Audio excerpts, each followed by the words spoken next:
Hi guys, welcome back to Manu thoughts. ఈరోజు మనం మాట్లాడుకున్న టాపిక్ గేమ్ చేంజర్ ట్రైలర్ గురించి మాట్లాడుకుందాం. గేమ్ చేంజర్ ట్రైలర్ ఎప్పుడెప్పుడు చూస్తానని అంత క్యూరియాసిటీతో వెయిట్ చేస్తున్నా. ట్రైలర్ అయితే వచ్చేసింది. ట్రైలర్ చూసిన తర్వాత నాకు చాలా అంటే చాలా బాగా నచ్చింది. వేరే లెవెల్లో ఉంది ట్రైలర్. ఏమన్నా కట్ చేశారా ట్రైలర్ని శంకర్ గారు? ఆయన విజనే వేరు. ట్రైలర్ చూస్తున్నంతసేపు విజువల్గా కన్నుల పండగలా అనిపించింది. శంకర్ గారి మార్క్ అయితే ఈ సినిమాలో ఖచ్చితంగా ఉంటుందని అనిపిస్తుంది. ఇప్పటి వరకు టీజర్ సాంగ్స్ చూసాం, అవి చూస్తేనే సినిమా చూడాలనిపించింది. ఇప్పుడు ట్రైలర్ చూసిన తర్వాత ఆ క్యూరియాసిటీ ఇంకా పెరిగింది. రామ్ చరణ్ గారి లుక్స్ అయితే మామూలుగా లేవు. పోలీస్ గెటప్ కానీ పొలిటికల్ గెటప్ కానీ సూపర్ ఉన్నాయి. హెలికాప్టర్లో కత్తి పట్టుకొని దిగే సీన్ అయితే మామూలుగా లేదు. నువ్వు మినిస్టర్వి, 5 ఏళ్ళు మాత్రమే ఉంటావు, నేను కలెక్టర్ని, లైఫ్ లాంగ్ ఉంటాననే డైలాగ్ మామూలుగా లేదు. ట్రైలర్ చూస్తున్నంతసేపు ఇంకా చూడాలనిపించింది. ఆ విజువల్స్ అస్సలు మామూలుగా లేవు. ఏ సినిమాలో చూడని విజువల్స్ ఈ సినిమాలో చూస్తాము మనం అనిపిస్తుంది ట్రైలర్ చూసిన తర్వాత. ఈ సినిమా రిలీజ్ అయిన తర్వాత ఇంకా చూస్తామేమో అనిపించింది. Can't wait the movie. Fight sequence బాగానే చూపించారు. ట్రైలర్లోనే ఇలా చూపిస్తే ఇంకా సినిమా రిలీజ్ అయిన తర్వాత ఫుల్ మీల్సే అనుకుంటా ఫ్యాన్స్కి. ట్రైలర్లో అన్ని క్యారెక్టర్స్ చూపించారు. రామ్ చరణ్ పోలీస్ గెటప్లో కూడా చూపించారు. మామూలుగా లేదు. బ్యాక్గ్రౌండ్ మ్యూజిక్ తమనన్న మామూలుగా కొట్టలేదు. ఒక సిన్సియర్ ఆఫీసర్ సిన్సియర్గా డ్యూటీ చేస్తే ఎలా సమాధానం చెప్తాడో చూపించాడు. ఎంత మినిస్టర్ అయినా తప్పు చేస్తే నిలదీసి మాట్లాడే వ్యక్తిత్వం ఉండే ఆఫీసర్లా చూపించాడు.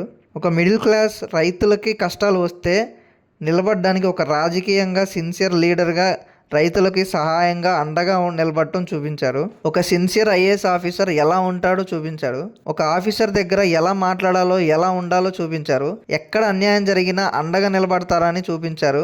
ట్రైలర్లో అన్ని క్యారెక్టర్స్ అయితే చూపించారు. ఐఏఎస్ ఆఫీసర్గా, పొలిటికల్ లీడర్గా, పోలీస్ ఆఫీసర్గా కూడా చూపించారు. ఈ క్యారెక్టర్స్ అన్నిటినీ కరెక్ట్ వేలో చూపించారు. ఏ క్యారెక్టర్ తక్కువ చేయకుండా కథకు తగ్గట్టుగా ఉండబోతుందని అనిపిస్తుంది. హీరోయిన్ని గ్లామర్గా చూపించారు ట్రైలర్లో. హీరోయిన్ క్యారెక్టర్ కూడా ఇందులో మెయిన్ రోల్గా ఉంటుందని అనిపిస్తుంది. ఇంకొక హీరోయిన్ అంజలి కూడా మంచి క్యారెక్టర్ చేసిందని అనిపించింది ట్రైలర్ చూసిన తర్వాత. రైతులకి కష్టాలు వస్తే అండగా నిలబడే రాజకీయం పరంగా గెలిచి రైతులకు మంచి చేస్తాడని అనిపించింది ట్రైలర్లో.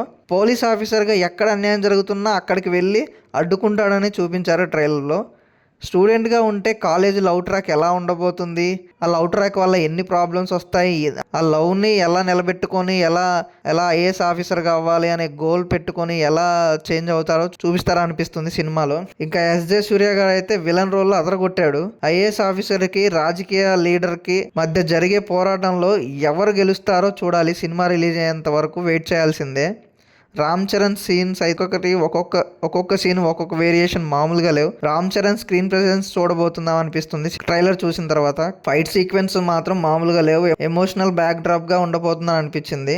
ఓవరాల్ గా ట్రైలర్ అయితే నాకు పిచ్చగా నచ్చేసింది. సినిమా చూడడానికి నేను ఈగర్లీ వెయిట్ చేస్తున్నాను. ట్రైలర్ చూశాక మీకు ఎలా అనిపించిందో కింద కామెంట్ చేయండి. మరిన్ని టాపిక్స్ కోసం please subscribe to my channel.